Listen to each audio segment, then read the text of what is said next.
My sister Madison won the award with my work on the screen behind her. I was standing near the back of the ballroom, close enough to hear the applause, far enough away that no one thought to save me a seat at the main table. Madison stood under the lights in a silver dress, smiling like the whole night had been built for her. Behind her, the final campaign slide appeared. Luma, well, every woman deserves to be seen. Under it, in clean white letters, was her name. Campaign lead, Madison Carter. Mine was gone. Not moved, not shortened. Gone. I had built the strategy, I had rewritten the messaging framework, I had fixed the data, the legal footnotes, the client approval trail, the final deck. For 73 nights, I had carried that campaign while Madison cried into voice notes and told everyone she was leading something meaningful, and now she was. At least, that was the version on the screen. Madison thanked Rebecca. She thanked the creative team, the data team, the client, leadership, and then, with a little laugh, she thanked our mother for always believing she was meant for big things. She did not say my name. My phone buzzed. Mom, don't make that face. This is Madison's moment. I looked across the room. She was sitting near the front, clapping with wet eyes. I typed back. You know that slide was mine. Her reply came fast. You're already good at what you do. Madison needs this more. That was when I understood she had seen it. She knew my name had been erased. She knew Madison was standing in my place. And she still wanted me to smile because, in our family, Madison's feelings mattered more than my work. So I stood there. Quiet. Professional. Invisible. Because if I spoke up, I would not be the woman whose work had been stolen. I would be the jealous sister trying to ruin Madison's big night. She didn't forget to thank me. Forgetting is an accident. What happened that night had been edited. 3 weeks later, that same final slide was projected again. But this time, there was no silver dress, no applause, no ballroom lighting, no mother sitting in the front row with tears in her eyes, ready to cry for Madison before anyone could question her. There was only HR, legal, IT, my boss sitting stiff at the head of a glass conference table, a client representative watching through Zoom, and my sister crying into a tissue, telling everyone that I was the one responsible for the final numbers. That was when I finally understood the full shape of what Madison had done. She had not only taken my credit when the campaign won, she had put my name in front of the fire when the lie started burning. The same slide that erased me at the award ceremony was now being used to blame me in an audit. And this time, I did not need my mother to believe me. I did not need Madison to confess. I did not need to raise my voice, defend my character, or prove that I was not just a jealous sister angry about applause. I only needed ET to open the version history, because timestamps do not care who cries first. Before I tell you what each line on that screen revealed, and how quiet Madison became when the record started speaking. Tell me honestly, if your own sister took the applause for your work, then tried to hand you the blame when the lie collapsed, and your mother told you to stay quiet because your sister needed the moment more, would you swallow it to keep the peace? Or would you let the evidence speak for you? To understand why I stood in that ballroom and said nothing, you have to understand that Madison stealing from me did not start with a slide. It started when we were little, long before either of us knew what a campaign deck was. In our house, Madison was the child with promise. I was the child with responsibility. She was the one my mother dressed in sequins for dance recitals, pageants, school performances, and every event where applause could be collected. I was the one sitting in the hallway with a backpack on my knees, finishing homework under fluorescent lights while Mom fixed Madison's curls in the bathroom mirror. When Madison got a B in math, Mom bought cupcakes because she had tried so hard. When I brought home straight A's, Mom barely looked up before saying, "Good, that's what we expect from you." If Madison cried, plans changed, dinner moved, vacations adjusted. Everyone lowered their voices and treated her feelings like something fragile and sacred. If I was tired, Mom would squeeze my shoulder and say, "You're stronger than this, Emily." That sentence sounds like praise when you are young. It takes years to realize it is a dismissal.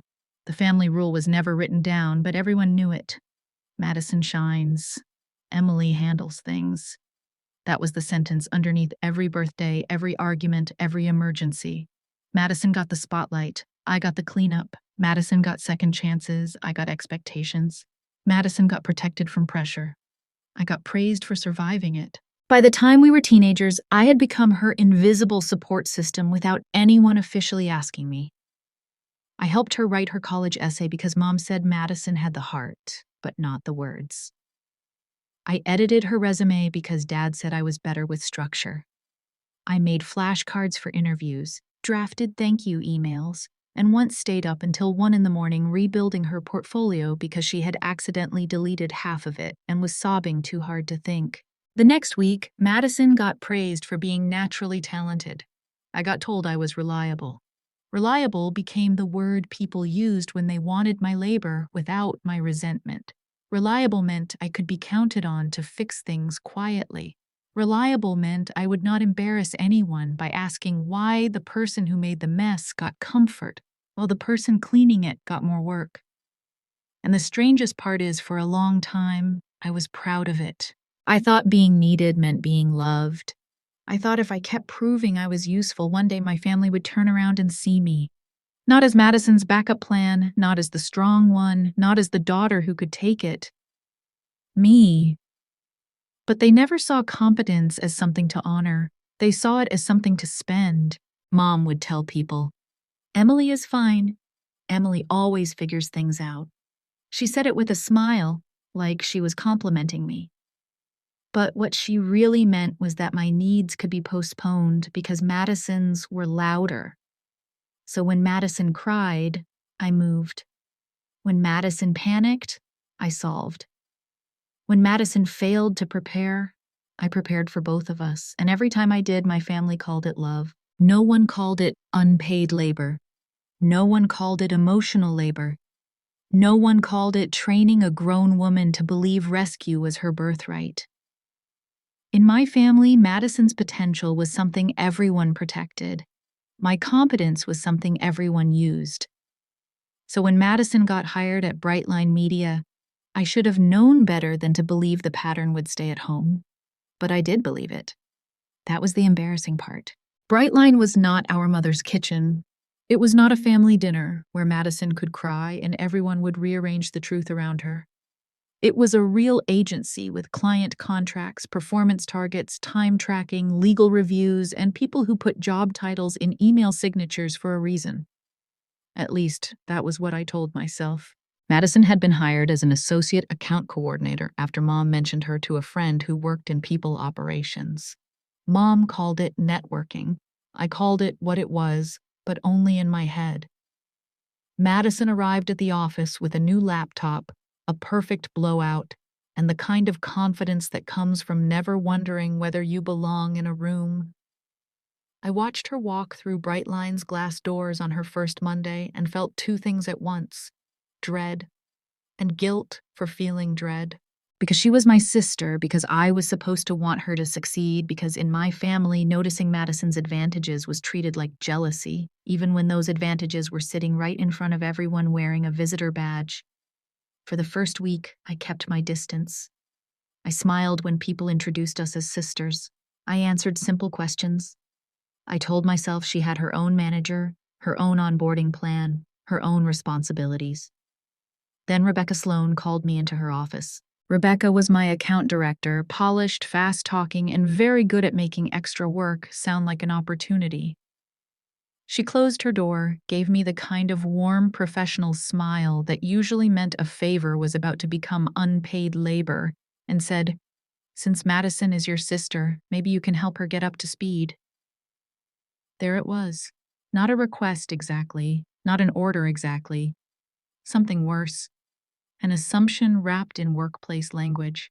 I wanted to say that Madison had been hired by Brightline, not adopted by my calendar. I wanted to say that if she needed training, the company should train her. I wanted to say I had spent my whole life getting people up to speed while they got credit for arriving. Instead, I said, "Sure, I can help with a few things." A few things became everything. I taught Madison how to use Asana without accidentally assigning clients internal tasks. I cleaned up recap emails before they made us look careless. I rebuilt proposal sections she had copied from outdated templates.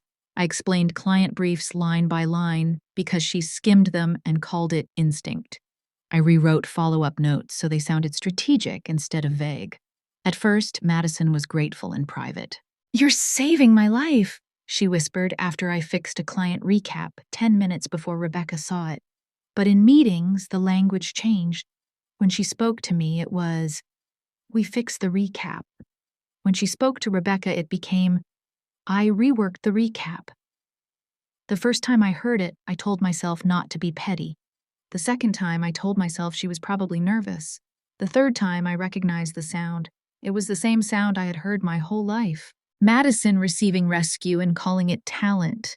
At first, she borrowed my templates, then she borrowed my language, then she borrowed my results. The campaign that changed everything was for Lumawell. At Brightline, every account mattered, but Lumawell mattered differently.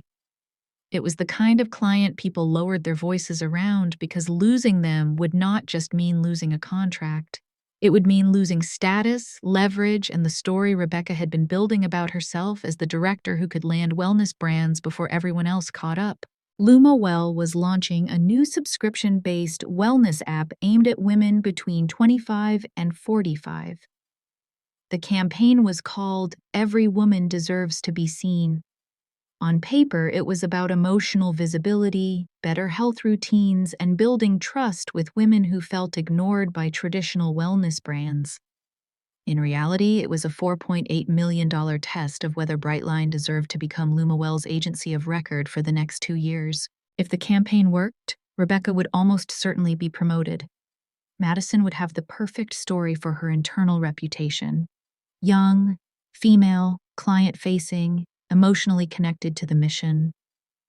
And I would finally have something solid enough to move me from senior strategist to strategy lead, in more than just the work I was already doing.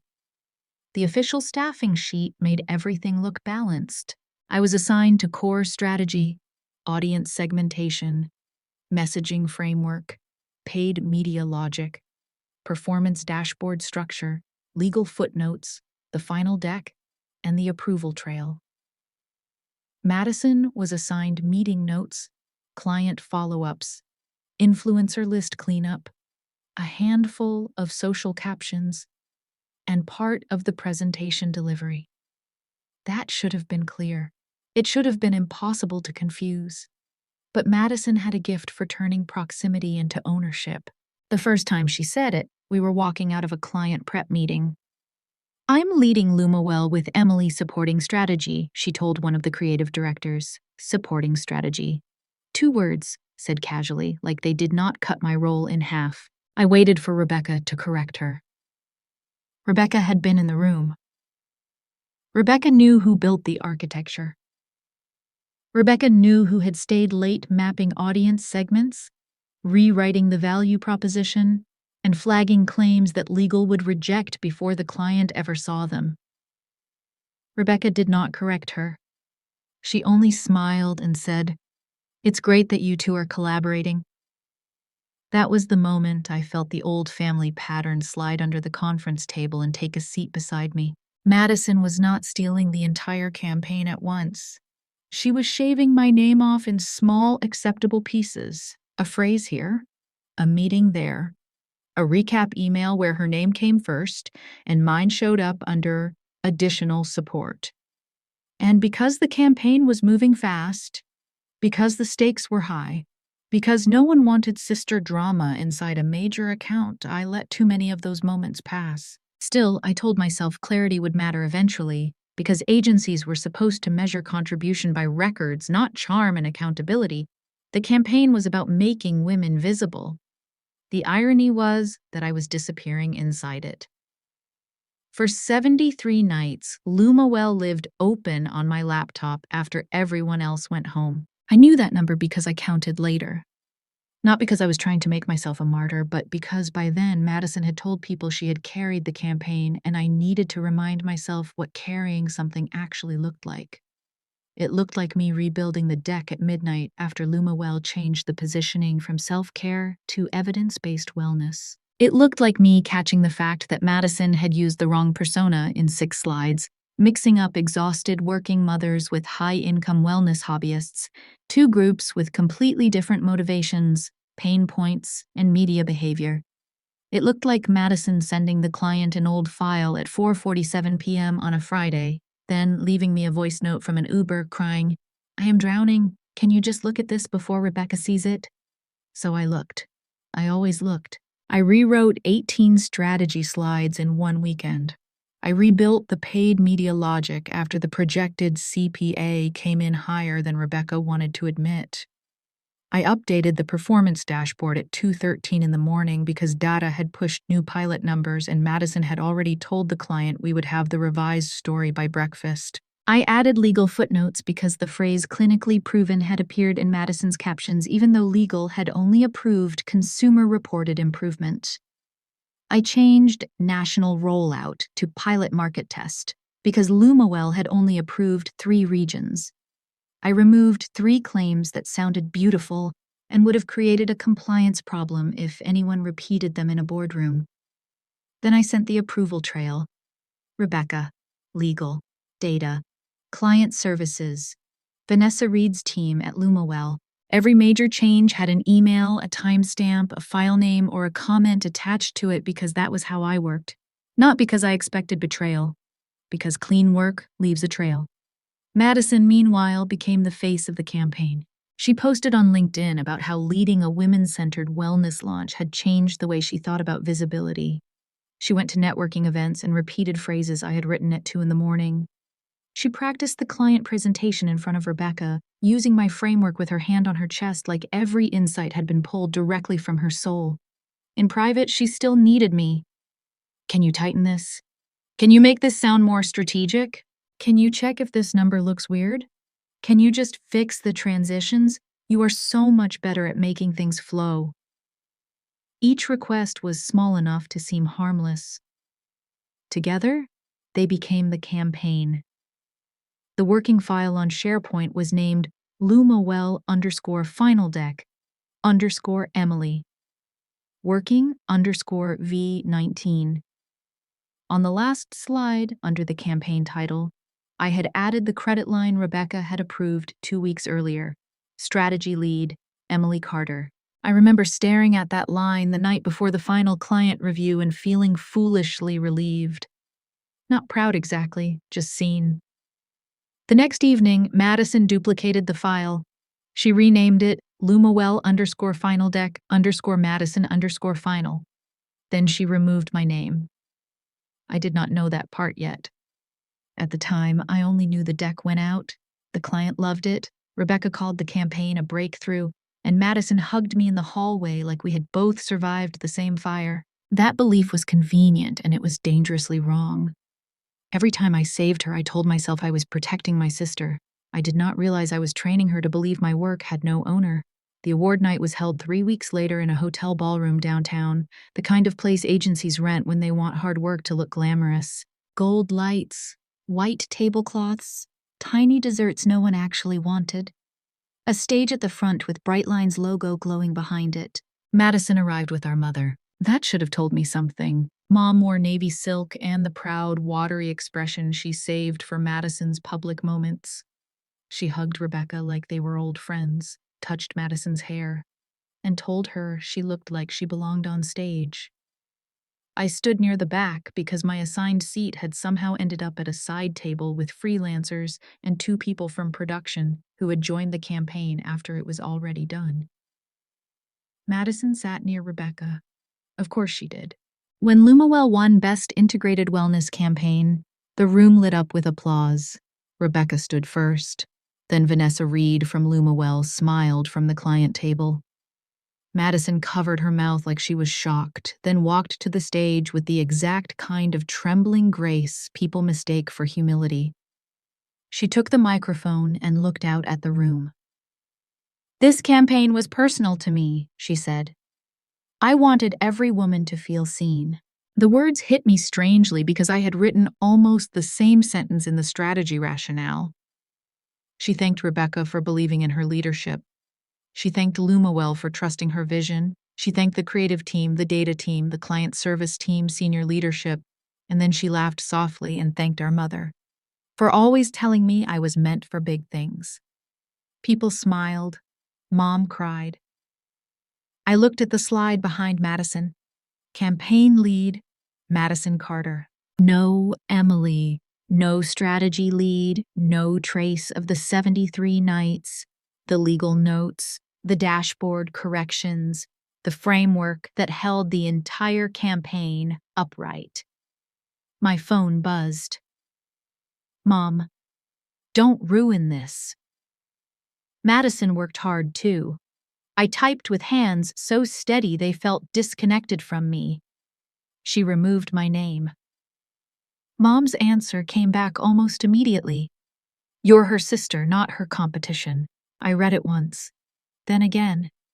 And then I put the phone face down. I did not cry. I did not leave. I did not make a scene Madison could later use as proof that I was bitter. I just stood near the exit and watched the room applaud a version of the truth that had been edited to exclude me. I had spent my whole life being told not to make Madison's big moments uncomfortable. So I stood in the back of the room and let the applause erase me. 3 weeks after the award night, Lumawell sent an email that changed the temperature of the entire office. It came in at 8:17 on a Tuesday morning with the subject line no agency ever wants to see, urgent, discrepancy in final campaign performance report. By 8:24, Rebecca had stopped replying with emojis. By 8:31, legal had been added to the thread. By 8:46, the message had been forwarded to a smaller internal group with the words, "Please do not discuss externally until reviewed." I saw the email because I was still on the Lumawell distribution list for strategy and reporting. At first, I thought it was going to be one of those minor client panic moments where someone misread a dashboard or compared the wrong reporting period. Then I opened the attachment. My stomach went cold. The final deck Madison had sent showed an 8.2% conversion rate.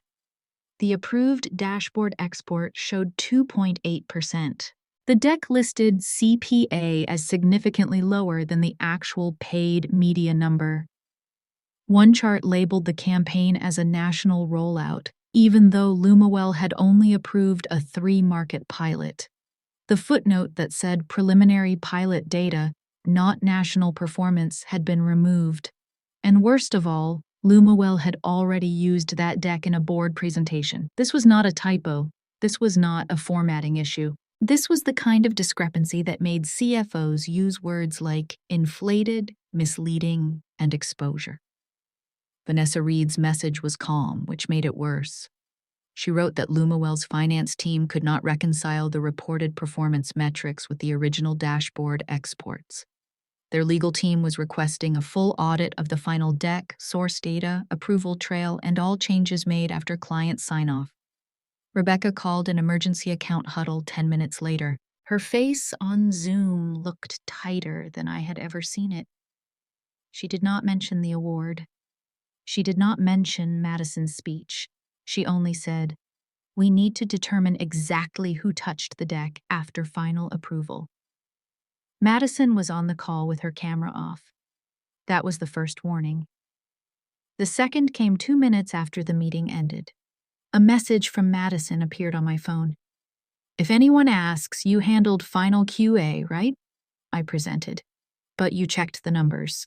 I stared at the sentence until the words stopped looking like words. Not, "Did you check the numbers?" Not, "I think something went wrong." Not, "Emily, I am scared." She had already chosen the story. At the awards ceremony, Madison had taken ownership because the campaign made her look brilliant. Now that the same campaign had become a liability, she wanted me attached to the part that could burn. I thought about Mom's text.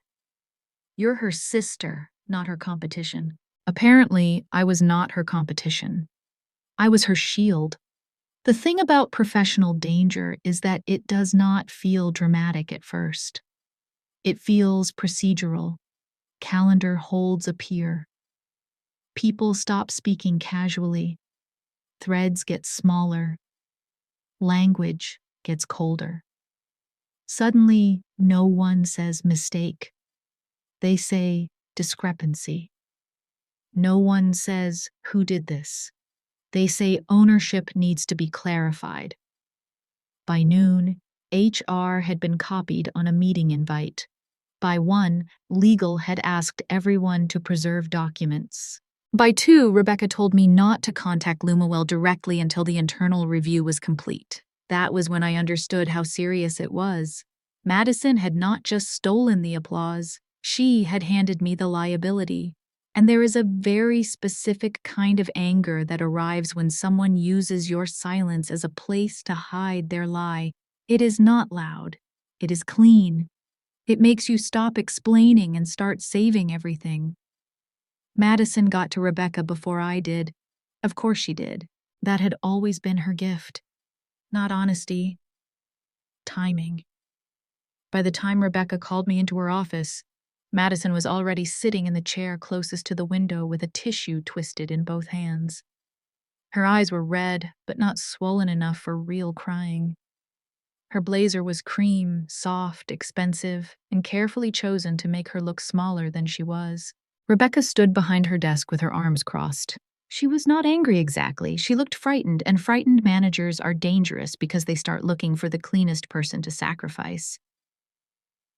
"Emily," Rebecca said, "we need to talk about the Lumawell deck." Madison sniffed before I answered. "I did not want it to become this," she said. That sentence told me everything. She was not responding to a question. She was beginning a performance. Rebecca glanced at her, then back at me. "Madison says you controlled most of the final deck." Controlled, not led, not built. Controlled. Madison's voice shook when she spoke again. "I trusted Emily because she is my sister and because she is senior.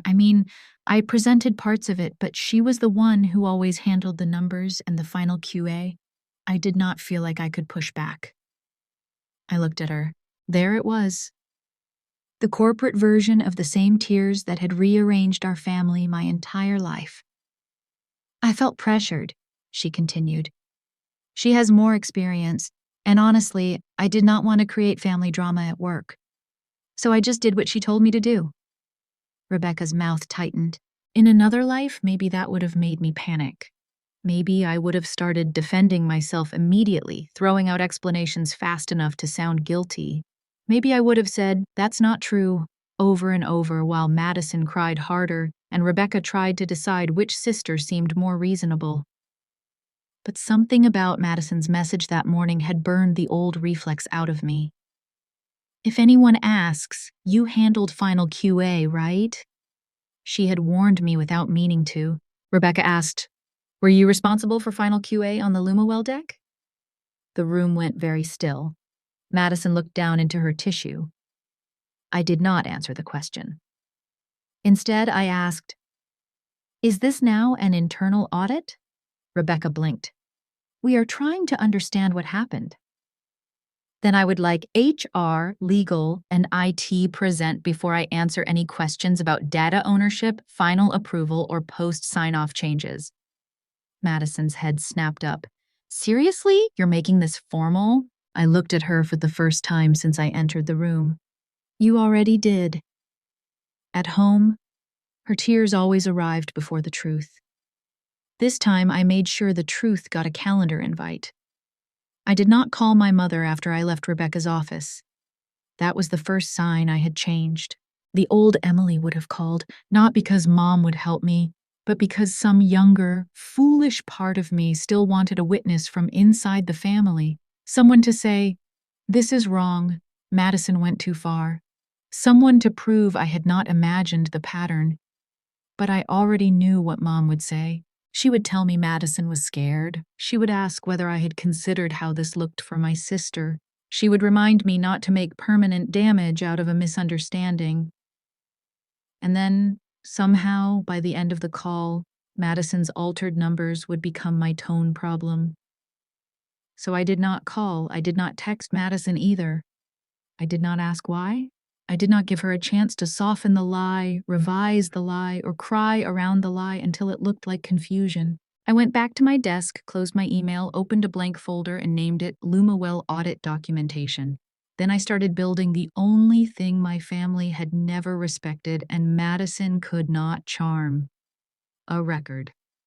The first file I saved was Madison's message. "If anyone asks, you handled final QA, right?" I exported the screenshot with the date visible and saved it twice. Then I pulled the SharePoint activity logs for every version of the deck I still had access to. I downloaded the approved dashboard export from data. I saved the legal review notes where legal had rejected clinically proven and approved consumer-reported improvement instead. I opened Asana and took screenshots of the task assignments. Strategy Framework, Emily Carter. Audience Segmentation, Emily Carter. Paid Media Logic, Emily Carter. Final Dashboard Integration, Emily Carter. Client Approval Trail, Emily Carter. Madison's tasks were there too: meeting notes, influencer list cleanup, presentation rehearsal, client follow-up draft. Half of them were marked overdue before I had commented with revisions. I saved Slack threads where Madison had asked me to fix sections. I saved the voice notes she had sent late at night, even the ones where she whispered that she could not think and needed me to make it sound like she knew what she was doing. I pulled the email chain where Rebecca had approved my final strategy language. I downloaded the client comments where Vanessa's team had responded directly to me on positioning, segmentation, and claim language. Then I opened a spreadsheet and built the timeline. Date, file, action, person, evidence link, notes. Every row made me calmer, not happier, not vindicated yet. Calm, because feelings could be denied, tears could be believed, a mother could pretend not to understand, a sister could turn rescue into pressure and pressure into blame. But a timestamp did not care who was prettier when they cried.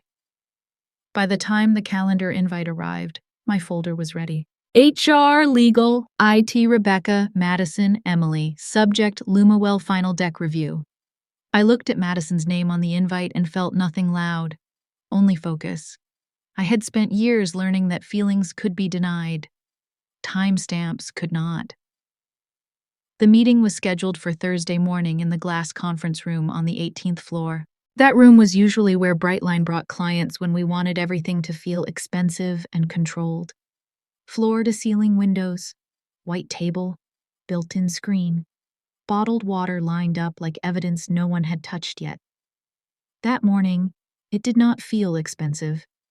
It felt sterile. Rebecca sat at the head of the table with her laptop open and her shoulders too straight. Beside her was Martin Hale from Legal, a man whose face looked like it had been trained not to react.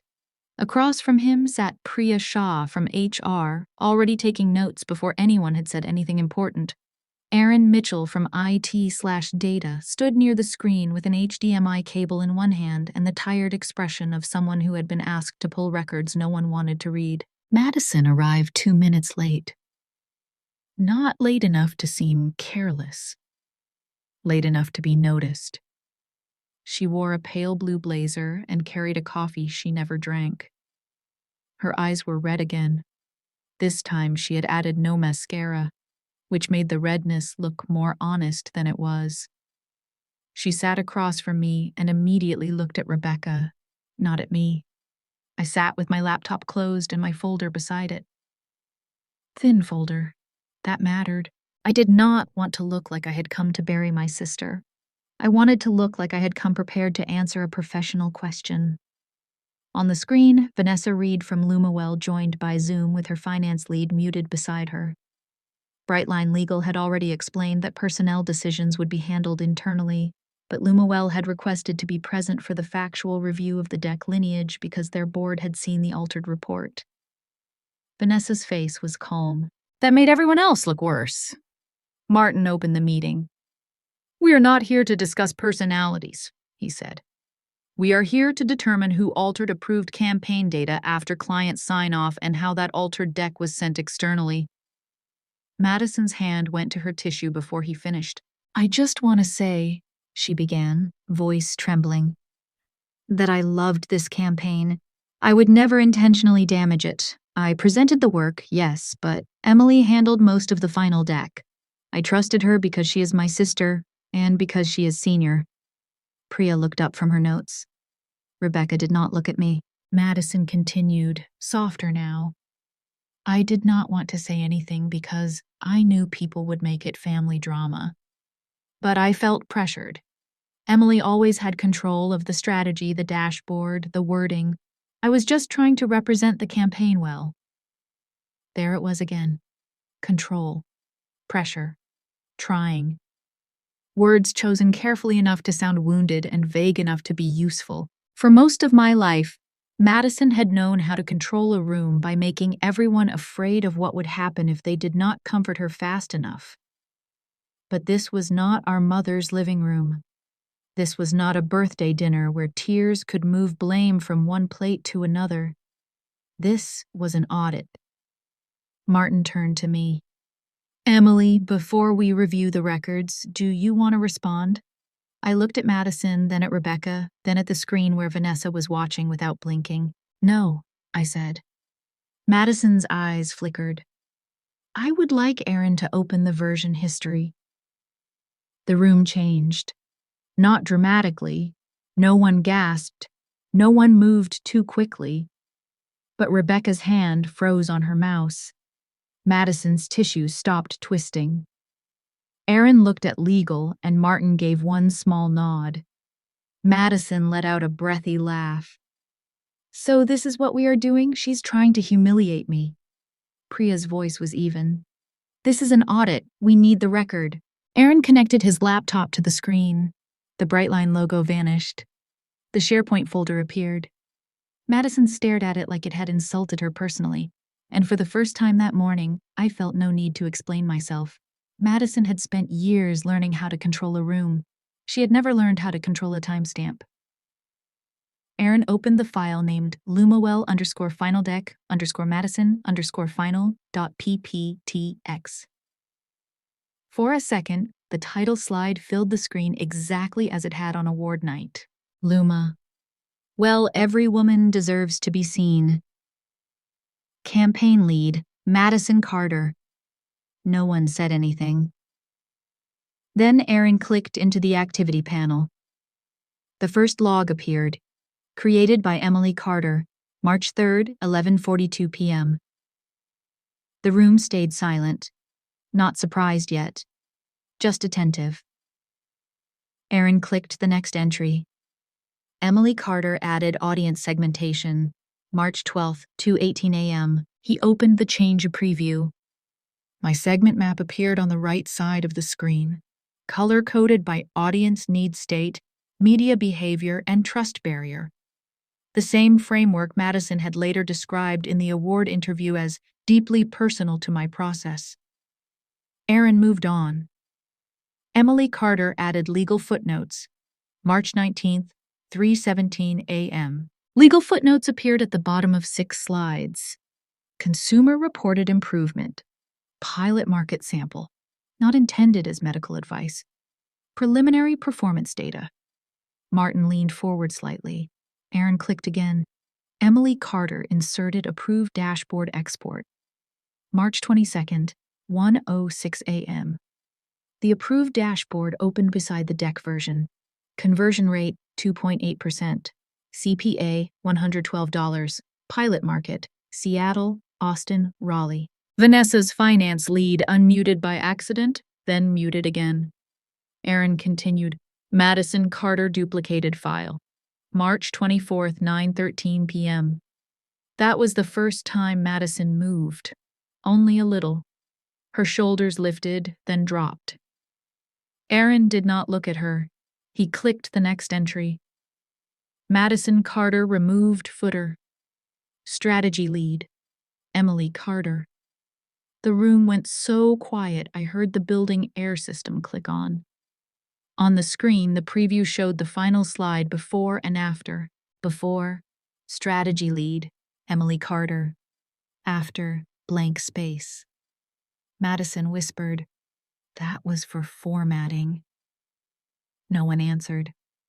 Aaron clicked again. Madison Carter changed conversion rate from 2.8% to 8.2%.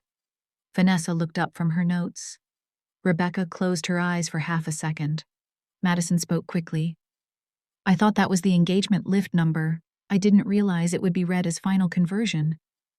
Aaron clicked the expanded detail. The field label had not changed.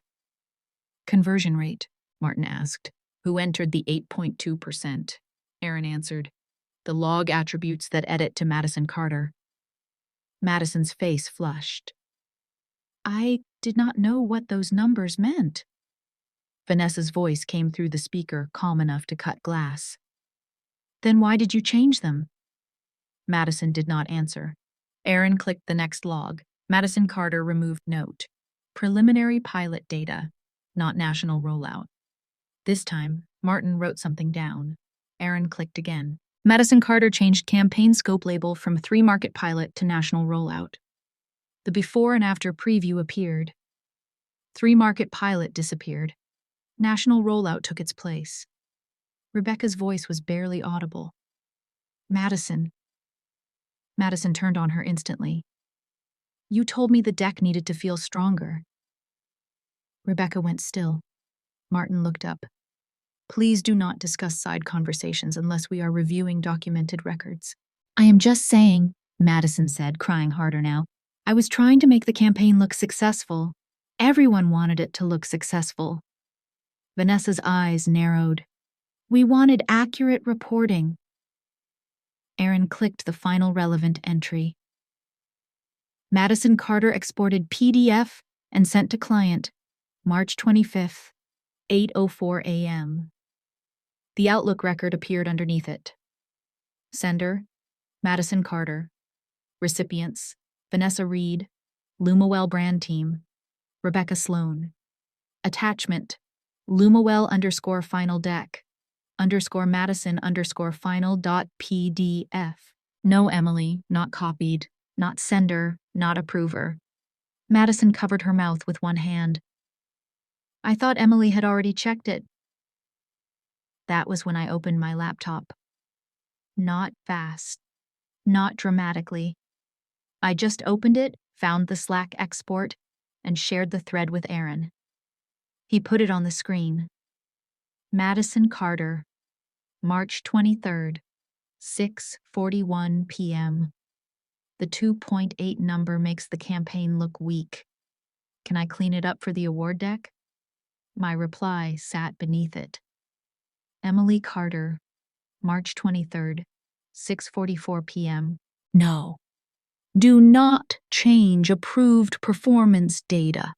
Use the client-approved dashboard only. Under my message was Madison's reaction. A red heart. For the first time since I had known her, Madison looked completely empty. Not sad, not sorry, empty. Because there was no version of tears that could explain away a warning she had acknowledged in writing 2 days before sending the altered deck. Aaron cleared his throat. For the record, that message was sent 41 hours before the final PDF went out. Priya typed something. Martin folded his hands. Rebecca stared at the table. Vanessa said nothing for several seconds. Then she looked directly into the camera and said, "I want the original approved deck, the unaltered dashboard, and a written correction from Brightline by end of day." No one argued. Madison finally turned to me. Her voice was small and furious. "You saved all this?" I looked at the screen where her edits were still listed in order. "No," I said. "The system saved it." Each line on the screen was quiet. That made it worse. No anger, no accusation, just the exact shape of the lie. Madison did not collapse because she was sorry. She collapsed because the room had stopped belonging to her. There is a difference. For most of her life, tears had been a remote control. She cried, and Mom softened. She cried, and Dad changed the subject. She cried, and I was expected to hand over whatever would make the room comfortable again. But HR did not comfort her. Legal did not comfort her. IT did not close the version history because it hurt her feelings. And Vanessa Reed, watching from Zoom, looked less like a client who felt sorry for a young account coordinator and more like a woman calculating how close her company had come to presenting false performance claims to its board. Madison turned to me with wet eyes and a shaking mouth. "You saved all this?" she whispered. "Against your own sister?" I looked at her for a long second. "No," I said. "I saved the project history. You made it evidence." Her face changed. The softness disappeared so quickly I almost missed it. "You wanted me to fail," she said. The sentence came out sharp, not wounded. I almost laughed, but nothing about that room was funny. "I rewrote your sections for 2 months so you would not fail." "You are jealous," she snapped. "You have always been jealous because people actually like me." There it was, the version of the story she understood. Not the data, not the client risk, not the altered deck. Jealousy. Because if she could make this about jealousy, then she did not have to answer why she removed my name, changed the numbers, deleted the footnotes, and sent a deck she had been told not to alter. I did not argue with the insult. I opened my folder instead. "Aaron," I said, "can you open the Asana export?" He did. The task board appeared on the screen. Strategy architecture. Emily Carter. Audience segmentation. Emily Carter. Messaging framework. Emily Carter. Paid media logic. Emily Carter. Legal claim review. Emily Carter. Dashboard integration. Emily Carter. Final client approval trail. Emily Carter. Then Madison's assignments appeared underneath. Meeting notes. Influencer list cleanup. Presentation rehearsal. Client follow-up draft. 3 overdue items. 5 tasks completed after my comments.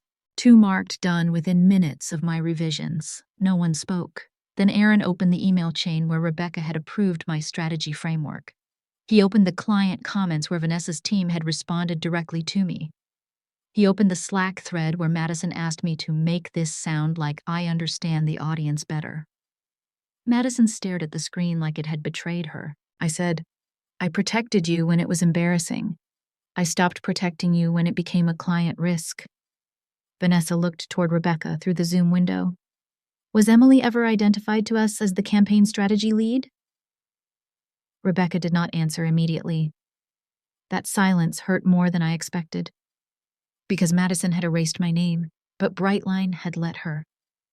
Finally, Rebecca said very quietly, "No, not formally." Vanessa's expression did not change. "Then that will need to be corrected too." That was the moment the audit stopped being only about Madison's lie. It became about every person who had benefited from my work being invisible. The client remediation call happened 2 hours later, not in the same room, not with Madison. By then, HR had asked her to step away from client work while the internal review continued. Legal had instructed everyone not to discuss the matter outside approved channels. Rebecca had gone pale in the way people do when they realize the problem is no longer whether someone made a mistake, but whether leadership allowed that mistake to travel all the way to a client boardroom. The call with Lumawell was smaller. Rebecca, Martin from Legal, Aaron from IT/data, me, Vanessa Reed, and Lumawell's finance and procurement representatives. This time, no one used the word confusion. Martin opened with the cleanest version of the truth a legal department could allow.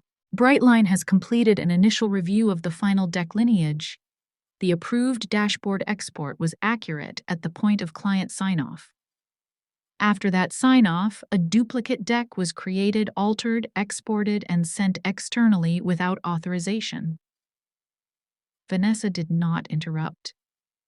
Her finance lead asked for the original approved deck, the unaltered dashboard, and a written correction of every affected slide. Aaron confirmed he could provide the audit trail. Then Vanessa asked the question everyone had been avoiding. Who built the original campaign architecture?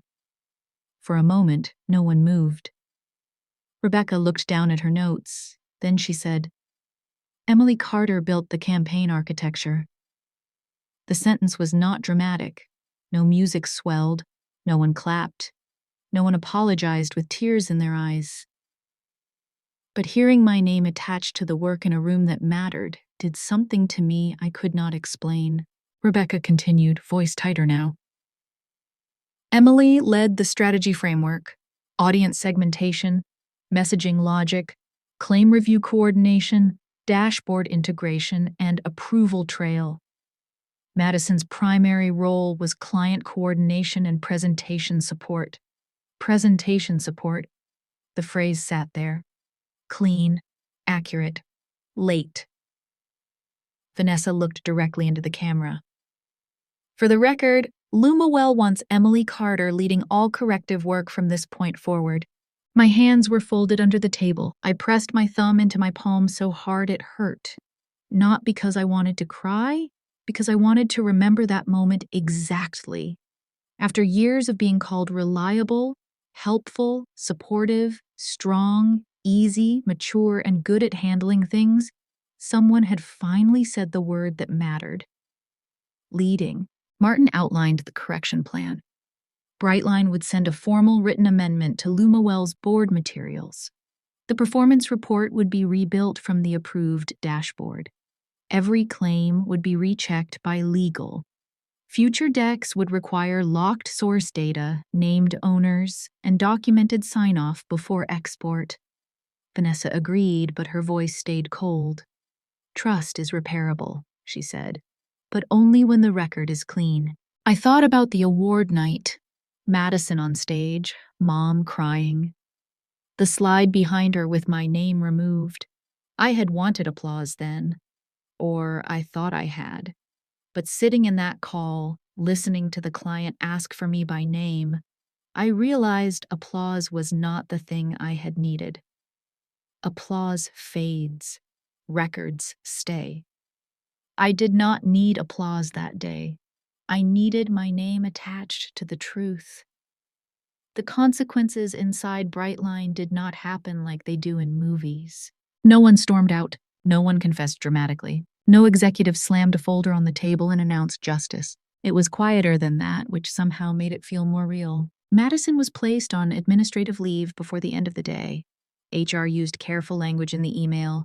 Pending internal review, temporary removal from client-facing work, preservation of records, cooperation expected. Madison did not reply to the group thread. That told me more than any statement would have. Brightline sent Lumawell a formal correction by 5 o'clock. The original dashboard was attached. The corrected performance summary was attached.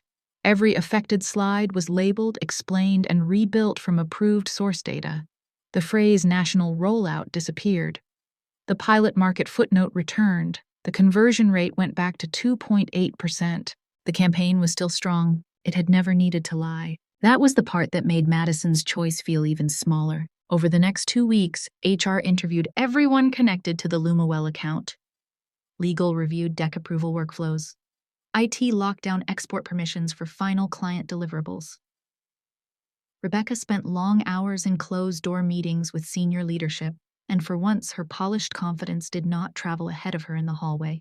Madison resigned before the investigation reached formal termination. At least that was the version HR used. Everyone knew what it meant. Rebecca asked me to meet privately the following Monday. She looked tired in a way I had never seen before. Not just professionally embarrassed, but personally exposed. I should have seen it earlier, she said. I waited. She added, I knew you were doing the architecture. I knew Madison was more front-facing than responsible. I should have corrected the title issue before it got this far. It was the closest thing to an honest apology I had ever heard from her. But honesty does not erase impact. You saw who was in the room, I said. You did not see who was doing the work. She accepted that. No defense, no corporate smile. A week later, Brightline formally updated the internal campaign record. Campaign strategy lead Emily Carter. 3 months after that, I was offered associate strategy director. I wish I could say it felt like victory. Mostly it felt like paperwork finally catching up to the truth, because getting your name back does not undo the nights you spent watching someone else wear it. It only means the next room has to call you correctly. My mother called that night at 8:06. I knew because I watched her name glow on my phone. for almost 30 seconds before I answered. Not because I wanted to speak to her, because some part of me wanted to know whether almost losing my career would matter more to her than Madison losing her image. It did not. How could you do that to your sister in front of her boss? She said. No, hello. No, are you okay? No, I heard Madison blamed you and I am sorry. Just that. I sat on the edge of my bed, still wearing the blouse I had worn to the remediation call, and looked at the quiet apartment around me. She blamed me in front of mine, I said. Mom made a wounded sound, like I had spoken too sharply. Madison was scared. She made a mistake. She changed client data. She panicked. She removed my name. Emily, this is exactly what I mean. You always go straight to the worst interpretation. I closed my eyes. There it was again. The family gift.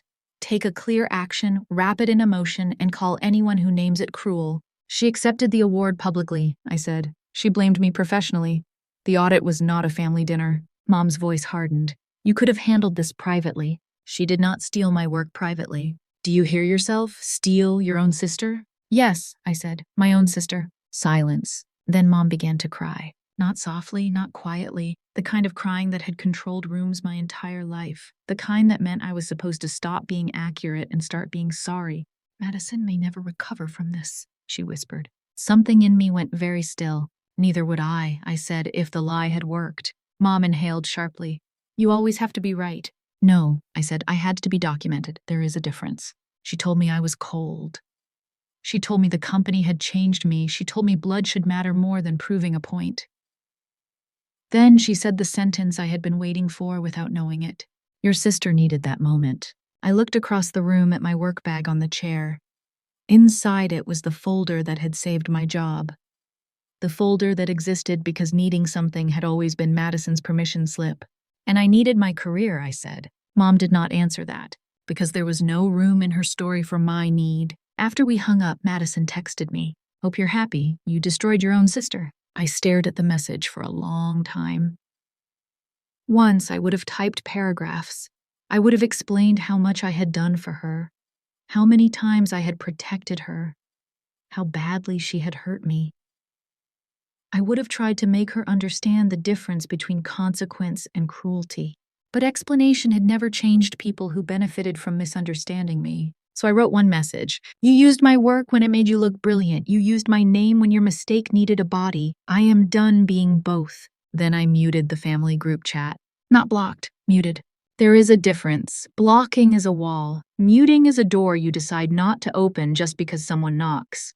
The messages still came. Aunt Linda said I had embarrassed the family. Cousin Brooke said Madison was fragile and I should have considered her mental health. My father wrote only one sentence. This went too far. I almost laughed when I read it. Not because it was funny, but because that was what my family always said when the truth finally became visible. Not when the lie happened. Not when Madison took the credit. Not when she tried to put my name on altered data. Only when the record made everyone uncomfortable. Too far meant I had stopped absorbing the damage quietly. By midnight, the story had already changed shape without me. Emily was jealous. Emily was cold. Emily had gone corporate. Emily cared more about work than family. No one asked whether Madison had cared about family when she removed my name. No one asked whether she had cared about sisterhood when she told Rebecca I handled final QA. No one asked what would have happened to me if IT had not found the logs. That was when I finally understood the part that hurt the most. My family was not angry because Madison lied. They were angry because I stopped protecting the lie. For years, I had mistaken being the bigger person for being the easier person to erase. I had let them call silence maturity. I had let them call unpaid labor love. I had let them call my exhaustion strength because strength was the word they used when they wanted me to keep carrying things without complaint.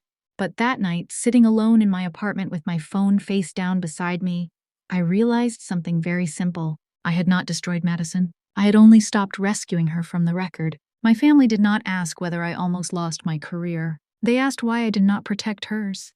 The next morning I made a list. Not a dramatic list, not a revenge list, a boundary list. For years, my life had been full of invisible agreements I had never actually signed. I would fix Madison's resume. I would clean up her emails. I would soften her mistakes before Mom had to hear about them. I would answer calls after midnight, revise drafts before interviews, rewrite LinkedIn bios, practice presentations, and pretend none of it counted because family was not supposed to keep score. But the truth was, my family had been keeping score the whole time.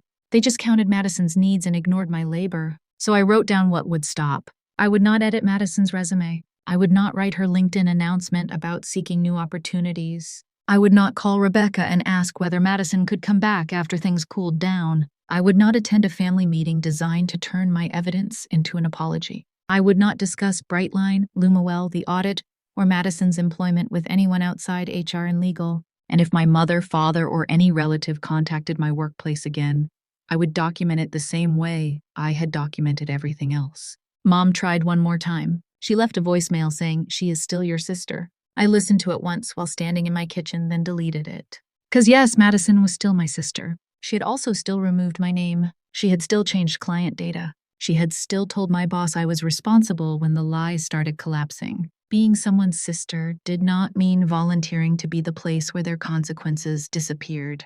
A week later, I started therapy. I told the therapist I was there because of work stress, which was technically true and emotionally dishonest. Within 20 minutes, I was talking about sitting in hallways while Madison danced, about straight A's being expected and Madison's B's being celebrated, about learning that love felt like usefulness and silence felt like safety. The therapist asked me, "What did your family lose when you stopped rescuing Madison?" I almost said me. Then I realized the answer was not me. They had never really had me. They had my labor, my availability, my ability to make Madison look better than she was prepared to be. What they lost was access. And what I gained slowly and painfully was a life where I did not have to call exhaustion love. A few months later, Lumawell asked Brightline to pitch a follow-up campaign. This time, the kickoff meeting looked different before anyone said a word. The project plan had named owners. The task board had approval checkpoints. The dashboard had locked source fields. The final deck had a sign-off column that could not be skipped because someone wanted the numbers to look prettier. And my name was on the first slide of the internal strategy brief. Emily Carter, campaign strategy lead. I looked at it longer than I probably should have. Not because titles fix everything. They do not. A title does not give back the award night. It does not erase the sight of Madison smiling under lights with my work behind her. It does not make my mother suddenly understand that protecting one daughter by erasing another is not love.